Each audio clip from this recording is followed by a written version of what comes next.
But we have S.A. Robb, 1855 to 1934.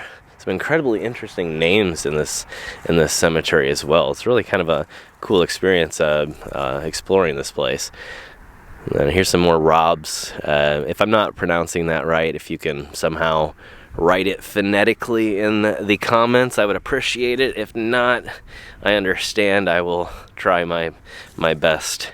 So we have John B, 1830 to 1906, and Mary A, 1832 to 1910, and then next to it some sort of metal marker here.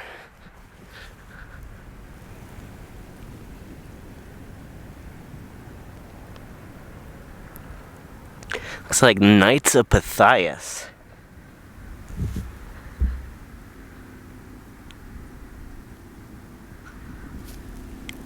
(248th chapter, Indiana). I have run into a few different Knights of Columbus. I'm trying to think if there's so many different of these little fraternal orders, Moose Lodges, obviously the Masons, the Odd Fellows. I can't remember on that one. I think we've ran into that one time before. But let me know if you know anything about that, and I will again try and look up a few things myself. And it looks like, okay, yeah, this is not locked. This is, okay. I'm gonna have to keep a hold of it to actually show you all, but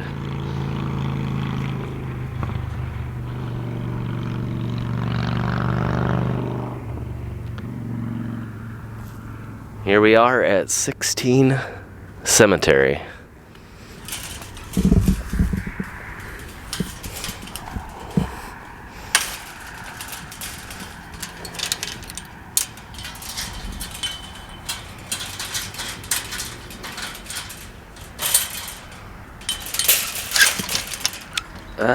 Well, that wasn't as good of a job as I should have done.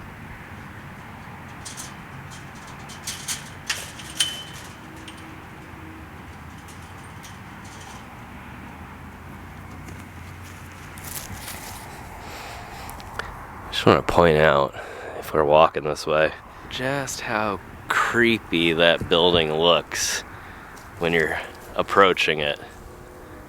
It's crazy looking. Looks like we do have a downed flag here. I don't know what it's to. Some huge yucca plants.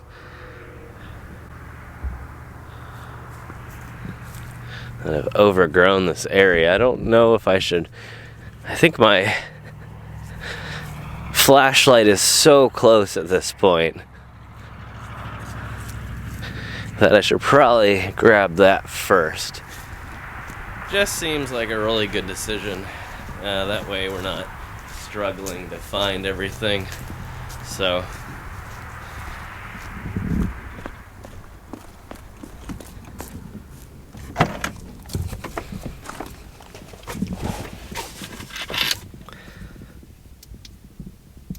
okay, let's go check out some things. I kind of just want to head right back towards our family section. I was initially intending to go directly back to where we just were a second ago. We'll uncover that here in just a minute, but I wanted to go this way first. And there's something going off in the background. I don't know. Sounds like explosions. Or some sort of fire. And yet another creepy view of our little shack here.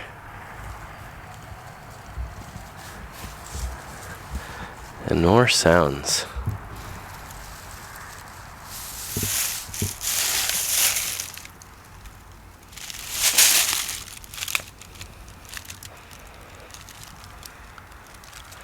So it looks like Sarah M. Wow, that's almost impossible to read. 1879 to 1882. It looks like this is probably part of a base stone here that has been dug out of the ground for whatever reason, probably for some sort of replacement or whatever.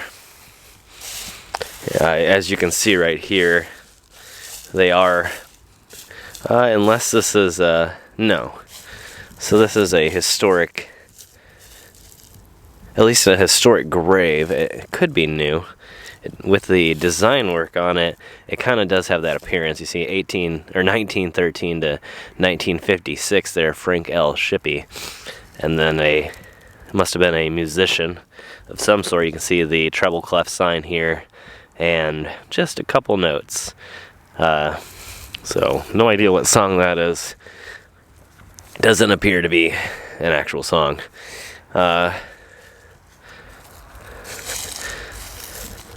See what we have here. Herbert R. Hartman, 1896 to 1914, and then Nettie L. Hartman, Reader, 1873 to 1960, and a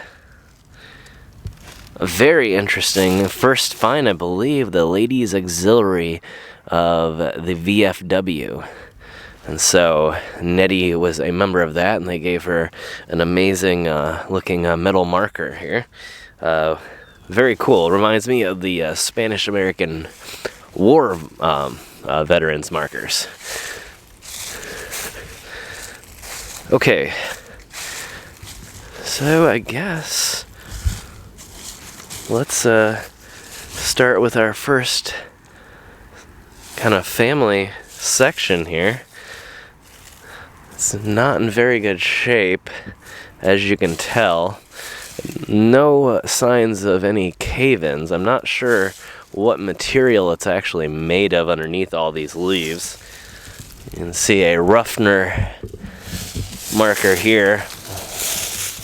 It's like Carrie 1900 to 1985, sister, and then brother Ralph 1903 to 1967. So another brother and sister that chose to be memorialized and buried together. Really interesting, another interesting one. I just don't hear about it very often, but you know, if you live your whole life and you don't get married or whatever, and your sibling's your best friend, then why not? Ruffner, we have Merzelis, 1861 to 1932, another interesting name, and Milo, 1869 to 1952. So that'd be an interesting Merzelis and Milo.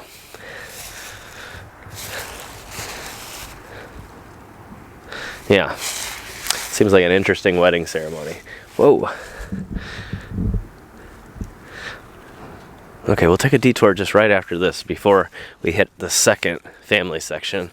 I want to check out that sort of obelisk-looking marker. But yeah, you can tell right here, it looks... I was originally thinking like it was steps.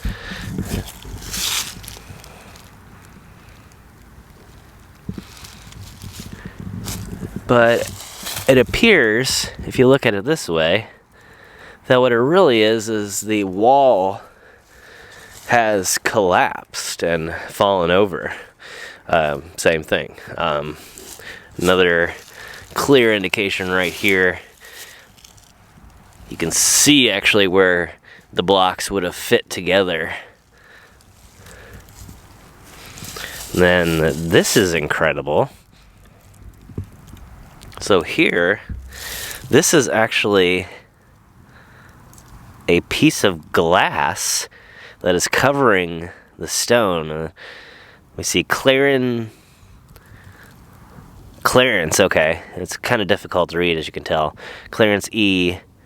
Tresh. And I can't really get any other information off of it. But I don't think I've ever stumbled upon anything like that with the glass covering everything. And there it happened again. Like, I guess there's just so much leaves. So many leaves, and so much debris. It's like anytime anything moves, it just sounds like somebody's like right behind you. I keep like turning around to expect like somebody from the church to be like standing right behind me listening to me. It's kind of a bizarre, eerie feeling.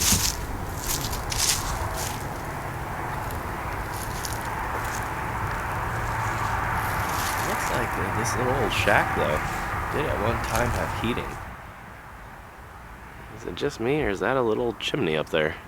And then right before we return here to the family section and finish that, we'll just get these here. Elroy and Chalmer Frayne.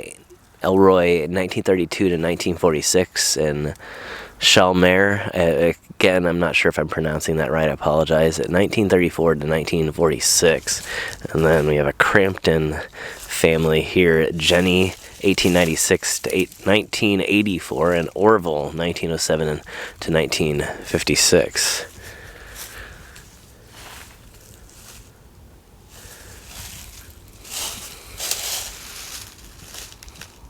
Just interested what actually is back behind here.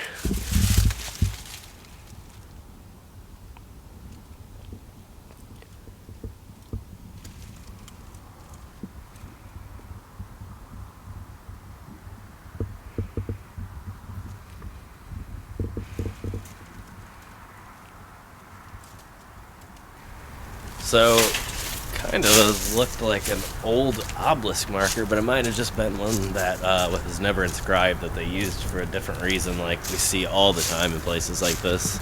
So, yeah, I don't know if this actually has any type of steps like I was thinking.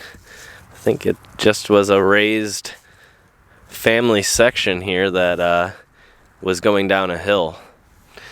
Looks like we have Betcher, Henry, 1820 to 1904, and Lydia. Wait, what? Lydia, his wife. Okay, now I'm getting. Okay, that's an interesting way. Only Henry's years are written on here, and then we have Lydia's wife, Julia A., and Susanna C., their daughters. Very interesting. That's odd.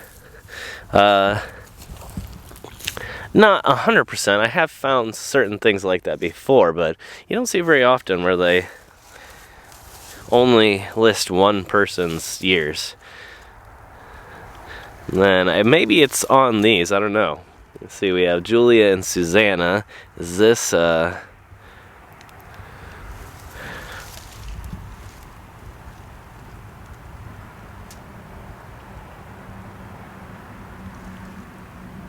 Okay, yeah, looks like this is Susanna here. Looks like 1902 to 1964. Or is that 1981?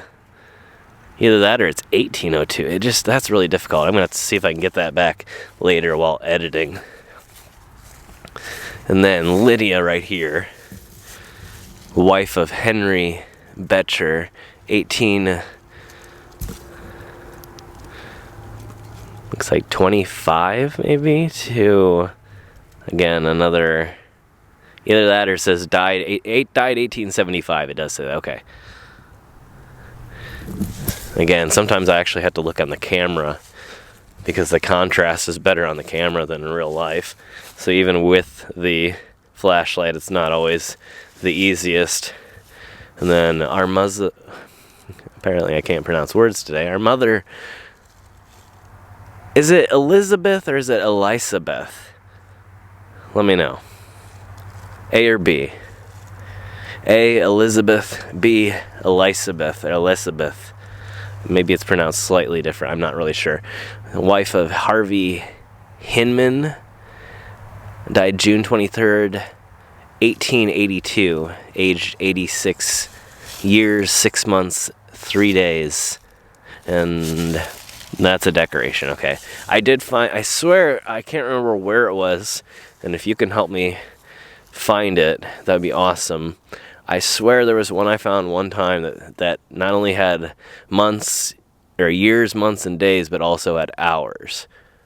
So if you remember that and what episode it was on, please let me know. Hit me up in the comments, send me an email, something. Right next to Elizabeth, we have Benjamin Haynes, 1865, died 1865, aged, I think that says 75. So that would have made them born in 1790, which is kind of interesting.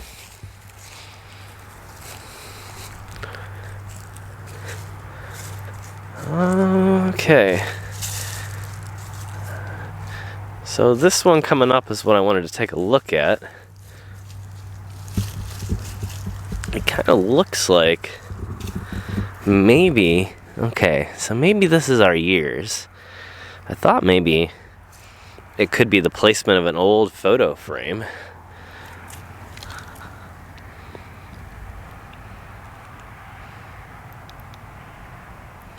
And really difficult to see if there actually was something inscribed on that side.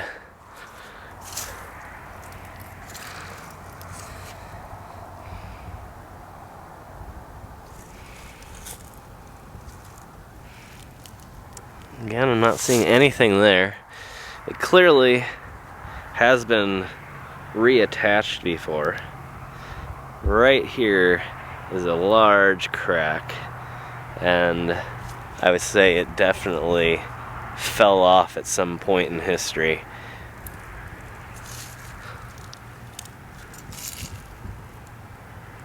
It's just gonna turn out that it's just the last, yeah, here we go. I don't know why this always happens to me. Not as big of a mystery as I thought it was. We have Blake here. Can we get a name?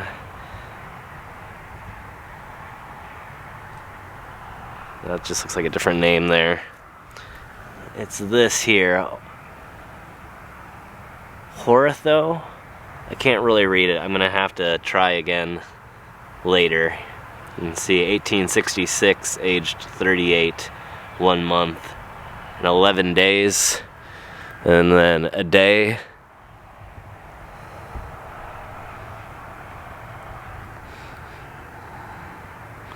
$1860, I think, or 69, aged 4, Theodore, 1861, so I would say that's probably 1860, and then 1861, children of L.A.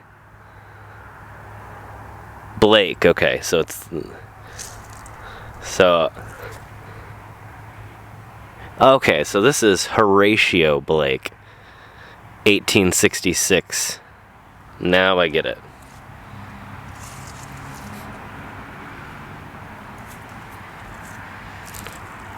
So I guess that mystery has been slightly solved here.